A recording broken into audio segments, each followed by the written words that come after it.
absolutely anger has a core? That is a fantastic question because a lot of people that come to me will ask, they will say, my partner has anger issues and nobody's asking why. So I'm always asking, well, what injustice do you feel was done to you? That's where anger sometimes stems from. A lot of the times it's stemming from that. And I would dare say every time it stemmed from there. When we're angry, part of us feels that injustice was done to us. And so it comes out as anger issues, but nobody's born with anger issues. We develop them as we understand what is right and what is wrong. And as we understand that maybe, perhaps, we have the idea or illusion that we should be loved in a certain way and we're not being loved in that way. And that would stem from childhood as well and carry into your adult relationships. So, yes, you may have an anger issue, but let's go deeper. Let's go to the core, the uncomfortable truth of where it's coming from. What is the injustice done to you? I once had a client, um, high level rank in his career as a first responder, where there is a lot of scrutiny around men's mental health. And he was incredibly angry and had 20 years of doctors charting, anger issues, paranoia. And when I met him, he said to me, you were the very first person in 25 years of psychotherapy to ask me why.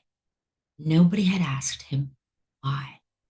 And when we started exploring, he had been sexually abused as a child, multiple times over the course of several years by by several family members. A very unusual case that most people wouldn't think of, but these things happen. And because it was so unusual, and because it was within the family, and because the abuser was not male, um, he had to keep quiet. And the few times that he did speak up, he was asked, "Oh, women can't rape boys, right?"